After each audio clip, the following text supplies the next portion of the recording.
In 1942, the first atom was split and nuclear energy was discovered. Since then, it's been praised for its ingenuity, its ability to improve the environment, and its efficiency as an energy source. However, today we're going to take a peek under the hood. Look at how nuclear power plants actually function and how that is harming our world today. We're going to first look at their irresponsible waste management, and secondly, how that ultimately harms human life. When we first look at how nuclear waste is currently being stored, according to Nuclear Energy Institute, all nuclear waste created by a nuclear power plant in its entire lifetime is stored in something called a dry cask. Now, the problem with this is that there actually aren't enough dry casks to effectively hold all the waste being produced. According to Stanford University, casks have a high cost and a low production rate, which means that there aren't actually enough of these dry casks being produced to contain the waste that's being created by nuclear power plants. But even if we did have enough of these dry casks, they were cheap enough to produce, and many of them were being produced. Scientific American tells us that pools and dry casks are only a temporary solution. Those dry casks may be safe for decades, but not the millennium necessary to actually isolate this radioactive material. What this does is it shifts cost and responsibility to the next generation.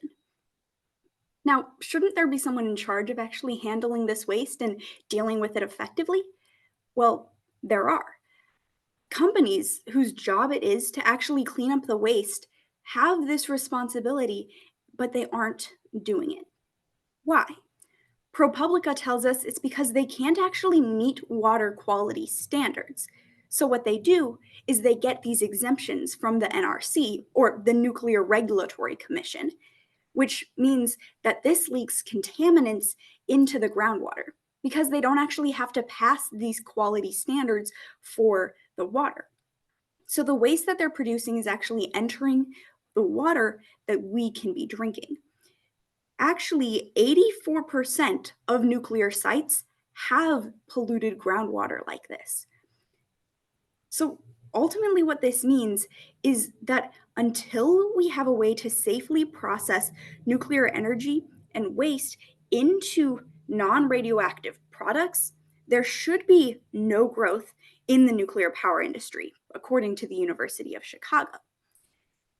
But perhaps you still think that nuclear energy is a very effective and reliable source of energy, and it can actually solve a lot of the problems that the US is facing with its energy crises. But let's entertain that idea for a moment.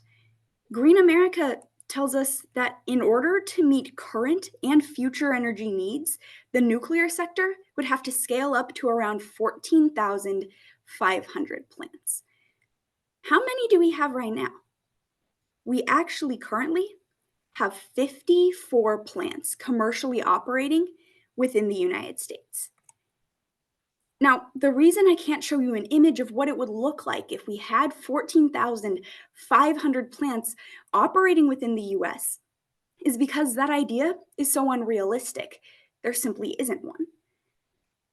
So, when we look to what it actually means to have this waste being leaked into the environment, it can actually directly impact human life. See, the National Library of Medicine tells us that uranium is what is mined in order to create nuclear energy.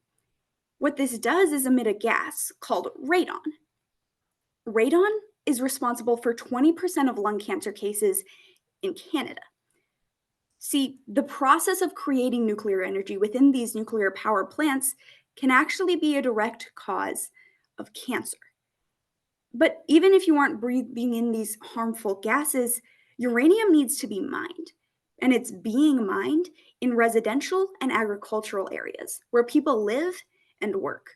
And there are no plans to stop in the near future. What radon does is actually decayed into radioactive solids, and these enter water, crops, trees, soil, and even can directly enter humans, not only through the food we eat and the water we drink, but the air that we breathe.